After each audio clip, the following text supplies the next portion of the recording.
इरफान अंसारी आपके मंत्री झारखंड के, वो कहते हैं अभी तो देखिए एक मंत्री का काम होता है जनता को भरोसा दे। वो मंत्री ये कह रहा है कि देखिए अभी तो सिर्फ एलपीजी की कीमतें बढ़ी हैं, आने वाले दिनों में तेल की कीमतें बढ़ेंगी। एक मेंबर ऑफ पार्लियामेंट है राजीव शुक्ला जी, वो कह रहे हैं जल्दी से जल्दी जितना एलपीजी खरीद सकते हो खरीद लो। देखिए हमारे माननीय मंत्री इरफान अंसारी जी ने जो कहा है वो तो पूरा देश कह रहा है। हमारे यहाँ झारखंड में जो लाइनें लग रही हैं, मैं 2 दिन पहले जब झारखंड से आई थी संसद में तो मैंने देखा कि पेट्रोल के पंप में लंबी कतारें हैं, एलपीजी के लिए लोग घबराए हुए हैं, वहाँ भी अभी अफरा तफरी मची हुई है। तो उन्होंने क्या गलत कहा? ये पूरा देश डरा हुआ है। और हमारे यहाँ कहा जा रहा है कि 1 महीने का स्टॉक है। अभी युद्ध की जो स्थिति है मिडिल ईस्ट की, ईरान, इजराइल, अमेरिका जो तमाशा कर रखा है सबने मिलकर, आपको लगता है कि ये युद्ध 1 महीने में ख़त्म हो जाएगा? हमें तो लग रहा है कि तीसरे विश्व युद्ध की ये दस्तक है और कहीं परमाणु वॉर ना शुरू हो जाए। तो आप तेल कहाँ से लाएंगे? और जो स्थिति है यहाँ पर मैडम इन्हीं अफवाहों के, मैंने आपको 1.25 मिनट दिया मैडम, इन्हीं अफवाहों के चलते, इन्हीं अफवाहों के चलते ये लाइनें लग रही हैं। क्या आपको लगता नहीं है कि एक नेता का काम, एक जिम्मेदार व्यक्ति का काम ये होता है अफवाहों के बाजार को गर्म ना करे, लेकिन आप लोग अफवाहों के बाजार को गर्म कर रहे हैं कि इससे आपका पॉलिटिकल हित सध जाए, लेकिन समस्या बड़ी भीषण हो जाएगी इसके बाद। देखिए एयर आप इसे अफवाह कहते हैं, लेकिन एयर इंडिया की टिकटों की कीमतों का बढ़ना क्या साबित करता है कि कहीं किल्लत है तभी तो बढ़ रही है, नहीं तो सरकार तुरंत से रोके, तुरंत आदेश पारित करे। और अभी तो संसद में भी बोला जा सकता था कि एयर इंडिया को फ्लाइट की टिकट बढ़ाने की ज़रूरत नहीं है, वो तो नहीं कर रही है। तो कहीं ना कहीं मुझे लगता है कि सरकार भी डरी हुई है, वो नहीं चाहती है कि विपक्ष के लोग इस मुद्दे को उछाले, और उन्हें अविलंब तमाम मुद्दों को हटाकर सिर्फ इस पर ही बातचीत करनी चाहिए। पक्ष और विपक्ष को शांतिपूर्ण तरीके से गंभीर विमर्श करना चाहिए। बाकी मुद्दे गौन हैं, उस पर ज्यादा फोकस ना करके जो हमारे मिडिल ईस्ट में हमारे लोग फंसे हैं उनको कैसे वापस लाया जाए, कैसे यहाँ जो madam you made your point, मैंने पहले ऑपोजिशन को ही बात रखने का मौका दिया। ओके, सुधांशु त्रिवेदी कह रहे हैं ना कि गैस की किल्लत है। सुधांशु त्रिवेदी, प्राइम मिनिस्टर प्रधानमंत्री मोदी ने कहा वहां भी अफरा तफरी मची हुई है, कांग्रेस हालात खराब करना चाहती है, जानबूझकर उकसाने वाला बयान दे रहा है विपक्ष। कांग्रेस और उनका इकोसिस्टम और लेफ्ट का इकोसिस्टम चाहता है कि देश में पैनिक फैले, संकट में देश गिर जाए और पूरी अव्यवस्था फैल जाए। क्या आपको लगता है, ये कह रहे हैं हमारी मंशा, our intent is good, opposition says our intent is good. देखिए महुआ जी ने जो बोला, मैं वहीं से बात लेता हूं। देखिए ये जरा इको हो रहा, ठीक करवा दीजिएगा जी। पेट्रोलियम प्रोडक्ट्स का आयात पूर्णतः केंद्र सरकार के अधिकार क्षेत्र में है, या फिर वो जो केंद्र सरकार की पीएसयूज हैं उनके द्वारा होता है, अथवा जो क्रूड ऑयल में डील करने वाली कंपनियां हैं, उसमें किसी राज्य सरकार का तो कोई रोल ही नहीं है। तो किस आधार पर झारखंड के मंत्री ने यह बोला? वो स्पष्ट करें कि उनकी सूचना का आधार क्या है। मंत्री हवा में नहीं बोलता, मंत्री के पास सरकार की तरफ से तथ्यात्मक आधार होना चाहिए। जो विषय राज्य सरकार का है ही नहीं, वहां पर अगर मंत्री बोल रहा तो इसका मतलब मंत्री उस प्रोपोगंडा का हिस्सा बनना चाहता है जो इंडी गठबंधन का पिछले 10 सालों से हर मुद्दे के ऊपर कोई ना कोई भ्रम पैदा करके, चाहे राफेल के ऊपर इन्होंने कहा एलआईसी बर्बाद हो गई, इन्होंने कहा स्टेट बैंक बर्बाद हो गया। एलआईसी बर्बाद इसलिए कहा कि लोग कहेंगे मेरा इंश्योरेंस नहीं होगा, स्टेट बैंक देश का सबसे बड़ा बैंक है वो बर्बाद हो गया, इन्होंने कहा एचएएल बर्बाद हो गया, इन्होंने कहा सेबी बर्बाद हो गया, इन्होंने कहा वैक्सीन गड़बड़ है। हर मुद्दे के ऊपर अराजकता उत्पन्न करने का जो एक दुखद इनकी नीति है वह सामने दिखाई पड़ी, जो झारखंड के मंत्री के इस बयान से बहुत साफ है। अब दूसरी बात मैं कहना चाहता हूं, आज पूरी बात केंद्र के मंत्री खुद कह रहे ना भाई पूरी बात डरने की जरूरत नहीं है। अरे भाई मैं कह रहा हूं आपके मंत्री ने किस आधार पे बोला बताइए। अरे चलिए महुआ जी बताइए, आपके मंत्री ने किस आधार पे बोला? देश की स्थिति के आधार पर। उनके पास कौन सा आधार है? देश की स्थिति के आधार पर कहा, जो भी आधार है। तो फिर आप फ्लाइट की टिकटें क्यों बढ़ रही है?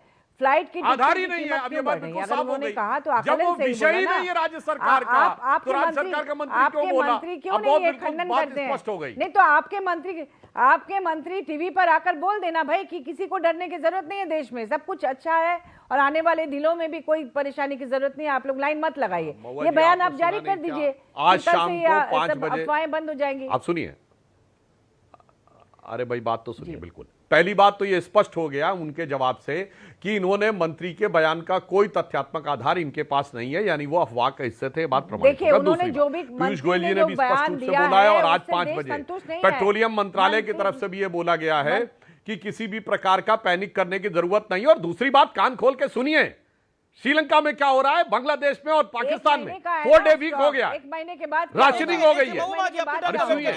महुआ जी अपनी टर्न का वेट करिए। ओके, आपने अपने टर्न पे वेट करिए भाई, मैं कह रहा हूं सुनिए, मैं सारे विपक्ष के लोगों से कहता हूं, जरा देखिए अगल बगल क्या हो रहा है। पाकिस्तान में 4 डे वीक हो गया है, 4 डे वीक, आधे कर्मचारियों से कह गया work from home. Same thing in Bangladesh, same situation in Sri Lanka. मतलब आपको पता है कि दुनिया में सुनामी आई हुई है, मगर अगर जहाज के ऊपर शॉक लग रहे हैं तो दोष कैप्टन को देना है, सुनामी को नहीं देना है। वाह, अगर भूचाल आ गया है, अगल बगल के मकान भरभरा के गिर रहे हैं और हमें अपने मकान में झटके महसूस हो रहे हैं, तो मकान बनाने वाले को देना है कि साहब आप इसका जवाब दीजिए। नहीं तो मैं पूछना चाहता हूं जो हमारे विपक्ष के लोग बैठे हैं, क्या वो दुनिया के बाकी देशों की स्थिति बता सकते हैं? उसके मुकाबले भारत किस बेहतर स्थिति में है सतर्कता और सजगता के साथ। और मैं एक उदाहरण बताना चाहता हूं, ये मोदी जी की लॉन्ग टर्म प्लानिंग का क्या हिस्सा था। जैसे 1991 में जब इराक का संकट हुआ, एक लाइन में कह दूं 91 में हम लोग पढ़ते थे, जब इराक का संकट हुआ था, ट्रेनों में कटौती हुई थी क्योंकि इतनी पेट्रोल डीजल की कमी हो गई थी। आज देश का 100% इलेक्ट्रिफिकेशन हो चुका रेलवे का, तो कम से कम डीजल नहीं चाहिए ट्रेन के लिए। दूसरी बात, E20 पेट्रोल सरकार ने 1 अप्रैल से लागू किया है, यानी 20% हमें पेट्रोल और डीजल की आवश्यकता गाड़ियों के लिए कम होगी। यह लॉन्ग टर्म सोची हुई नीति थी। और प्रधानमंत्री सूर्य घर योजना के द्वारा बिजली की उत्पत्ति और इलेक्ट्रिक व्हीकल्स और इलेक्ट्रिक 2 व्हीलर्स की जो शुरुआत कई साल पहले से कर दी गई थी, आप सोचिए ये सब नहीं हुआ होता तो ये संकट कितना गहरा और भयानक हो सकता था। अतः मैं कहना चाहता हूं, विश्लेषण करना है तो ईमानदारी और वस्तुनिष्ठ तरीके से करिए, पूर्वाग्रहग्रस्त होकर मत करिए।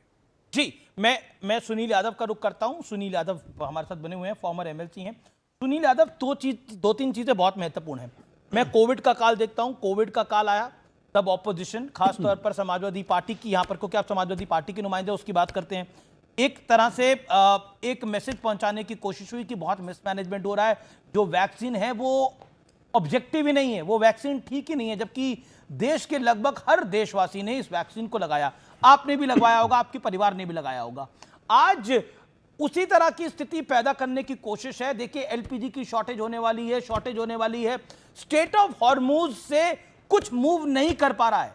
दुनिया भर में दिक्कतें हैं, यूरोप में दिक्कत है, मिडिल ईस्ट में तो परेशानियां हैं ही, हमारे पड़ोसी मुल्कों में प्रॉब्लम है। क्या आपको लगता नहीं है कि इस संकट की घड़ी में अफवाह का बाजार गर्म ना करके ऑब्जेक्टिव बात करनी जरूरी है, राजनीति को इलादा रखकर? देखिए अमीश भाई, मुझे लगता है कि अगर देश की सच्चाई पर कुछ विपक्ष बोल रहा है, सरकार को सुझाव दे रहा है, तो उसको सरकार को अपनी नाकामी नहीं समझनी चाहिए, उसको सतर्कता के रूप में और एक सहयोगी के रूप में उसको लेना चाहिए। मैं तो आपको सुन रहा था, मैं अगर ये कहूं कि आपके कार्यक्रम में बीजेपी के प्रवक्ता की कोई जरूरत ही नहीं होती है। आपने ओपनिंग में ही भारतीय जनता पार्टी की सरकार को इतना बचाव कर दिया और ये साबित कर दिया देश के सामने कि जो बीजेपी से सवाल कर रहा है वो देशभक्त नहीं है। मैं एक चीज जानना चाहता हूं। नहीं, बिल्कुल मैंने भाई ऐसा आप नहीं बोला, नोटबंदी में मैंने लाइन बिल्कुल में ऐसा नहीं बोला कि जो बीजेपी से सवाल कर रहा है वो देशभक्त नहीं है। मैं तो बीजेपी की सरकार से सवाल कर रहा हूं, लेकिन हाँ, जो अफवाह के बाजार को गर्म कर रहा है वो देशभक्त है कि नहीं है, वो आप बताइए।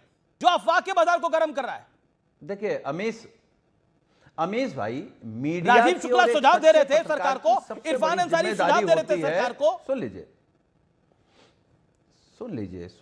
अब सदन में, अब सदन के बाहर या देश में कौन सा नेता है जो कह रहा है कि हमारे नेता जाएंगे स्टेट ऑफ हॉर्मुज, वीजा दे दे सरकार, जा सकते हैं क्या स्टेट ऑफ हॉर्मुज? इस तरह की बातें हो रही हैं।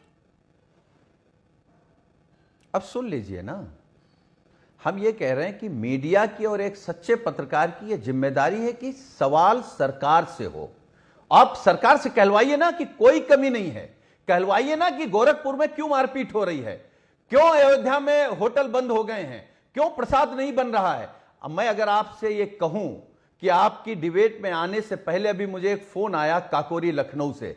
2 लोग परेशान, उनकी बेटियों की एक की कल आज शादी है, एक की कल शादी है, सिलेंडर नहीं मिल रहे हैं, कैसे खाना बनेगा? आप कह रहे हैं कि जो सवाल कर रहा है वो विपक्ष का है, और आपने और उस नहीं, कोई परेशानी है, सुझाव ही दे रहे हैं। नहीं, बिल्कुल आपकी बात सही है, बड़ा वैलिड आपने सवाल उठाया। जिनके बच्चों की शादी है उनको एलपीजी सिलेंडर की किल्लत हो रही है, बिल्कुल आपने सही बात बोली, लेकिन क्यों हो रही है? जो आपके नेताओं ने बयान दिए और लोगों ने होर्डिंग करनी शुरू कर दी, उसके बाद सरकार को निर्णय लेना पड़ा।